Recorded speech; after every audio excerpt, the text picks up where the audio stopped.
I've said before that the oldest I'll go with these reviews in terms of age demographic is the TGIF shows of the 80s and 90s.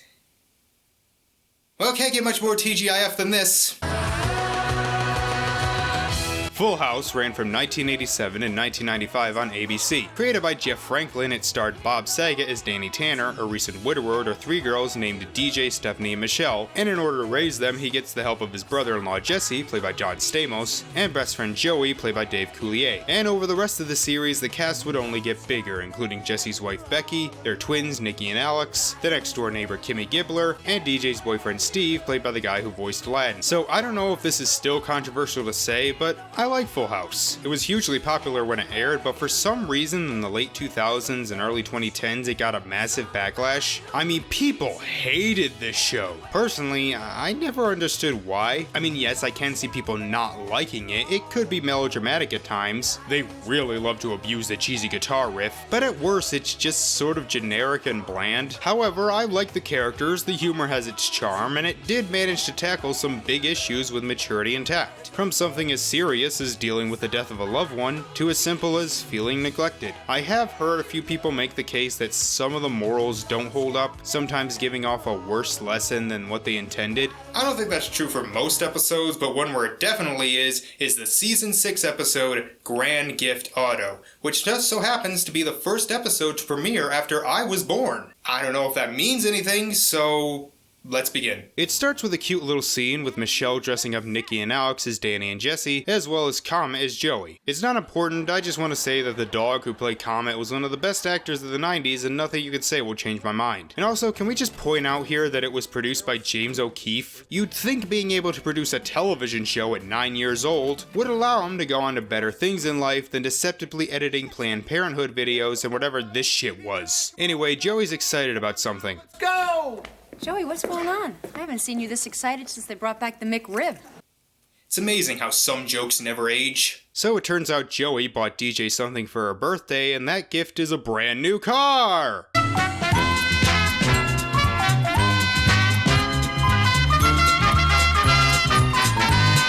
Yeah, she may be happy now. Wait till Danny says she has to pay the insurance. Yeah, Coco. And you be nice to Joey, okay? Because maybe for your birthday he'll get you those beautiful diamond earrings you've been wanting. And then maybe he'll pay someone off to get you into a good college. I'm sorry. I just had to get one joke in there. Steve, get in! You mean I can eat in your car? Sure.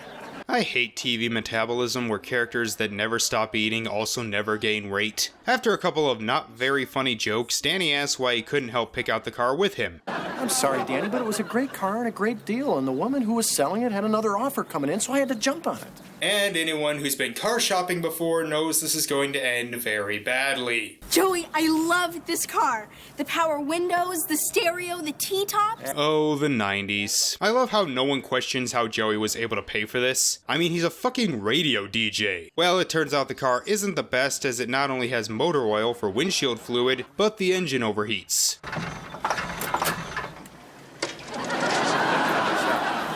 Joey, didn't you have a mechanic look at the car? Well, of course No. Yeah, that was my mistake with the 2008 Chrysler Sebring. That thing had so many problems, but the difference was I was 25 and had never bought a car by myself before. Joey is in his 30s and should know better. Why do I let you out without adult supervision? Jesse says he can fix it as long as the guy stalled DJ. You know, instead of just telling her that she has to wait a little while. I mean, I'm sure she would understand. No, instead Danny sings for them because comedy. In fact, the comedy in this episode is mostly lame. Even I, who likes this show, can't find many laughs here. They're all either obvious, slow, or just kind of lame. I found the socket wrench. One socket wrench coming at ya. Ow! You know, Joey was never an Einstein, but it seems he's dropped like 20 IQ points. More lame comedy as Joey forgot to tighten the oil filter. I mean, that's not dumb. Even a complete idiot would know to make sure that things are screwed as tight as possible. Also, you know those scenes that technically have purpose, but you can tell were just shoehorned in to pad out the runtime because the plot they came up with didn't fill out the 22-minute standard for an episode? Yeah, we get one of those. In a little while. But first, Michelle, why don't you show DJ what you and Nikki and Alex have been working on? We're starting a band. It's called Michelle, Nikki, and Alex. Must have taken a long time to come up with that name.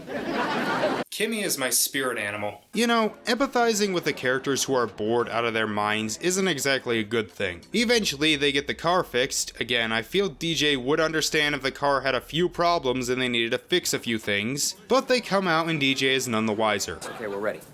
Don't you guys want to hear the last verse? I didn't want to hear the first verse.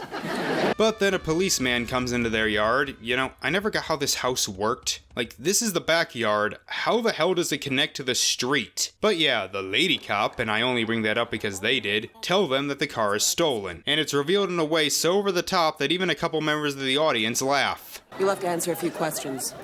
This car is stolen.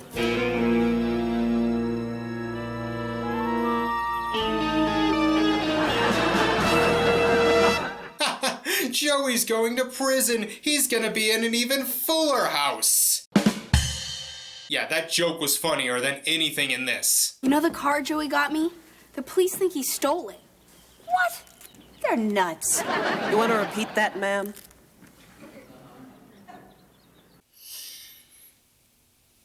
Nope. I promised myself only one Lori Loughlin is a criminal joke, and I already used it. We do get a little funny moment here with Stephanie and Michelle, but then Joey tries to explain, saying there was an old lady selling the car at the bank, but the officer needs a pink slip as proof of ownership. Of course she has a pink slip. I mean, what kind of idiot buys a car without a pink slip? Joey, show her the pink slip. Show her the pink slip. She said she'd mail it.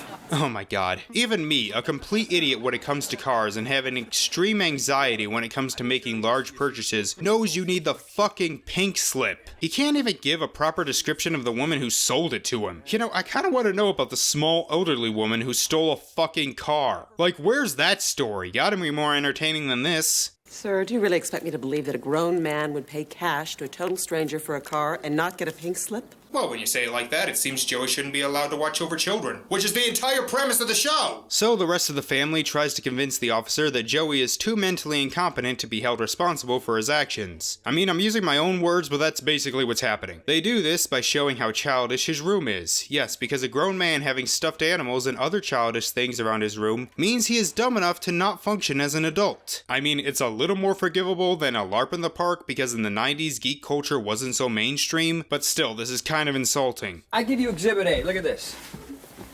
A Scooby-Doo nightshirt. He starts off every day with a Three Stooges chewable vitamin. Joey even has Teenage Mutant Ninja Turtle slippers. All these things you can have and still know how to purchase a car. You see, officer, Joey is a fair and trusting man. I mean, like a big kid.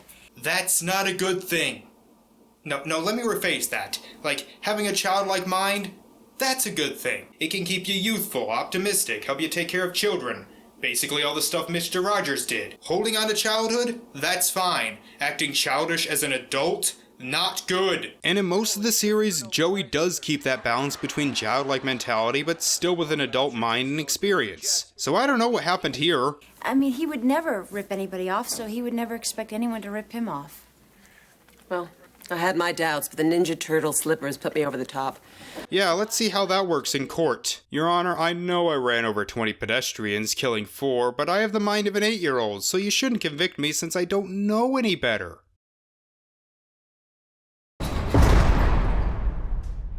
DJ loses the car, but at least Joey is off the hook. But once again, Joey's embarrassed. Yeah, well, I'm glad you guys are happy. You mean you're not? No, guys, don't play the cheesy Full House dramatic music. This episode doesn't deserve it. Joey feels like the family joke, and given what we've seen in this episode, you should. He gives them shit for laughing at him, which, again, helped him get out of trouble, and even says he's going to find a new place. So they try and make him feel better by telling them about all the good times he made them laugh. And how do they do this? Through flashbacks to previous episodes. Yep, this episode is so stretched for material that it has to resort to a clip show. You know, the thing nobody likes. But at least with most clip shows, they are the whole thing, so you know what you're getting into. This brings it in the last 5 minutes. And these clips actually show how much dumber Joey is in this episode, because they're all about how Joey's childlike nature can be good when he does it to connect to the kids. I just felt so darn bad about what happened today, you know? Until I met you guys, I didn't know what it was like to be part of a family. Yeah, how does this make up for buying what was an obviously stolen car? I feel the message doesn't really match what the rest of the episode was about, and we end on another mediocre joke and a Brady Bunch outro. Oh great, that's gonna be a bitch to do for my end credits. This episode has its heart in the right place, but man, it doesn't work.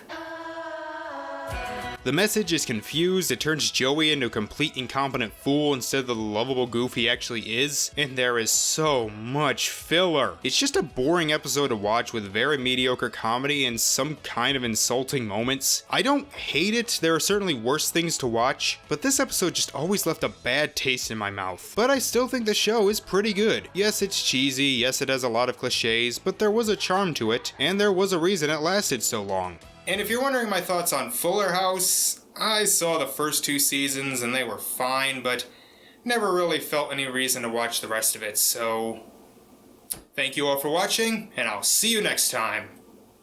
Bye.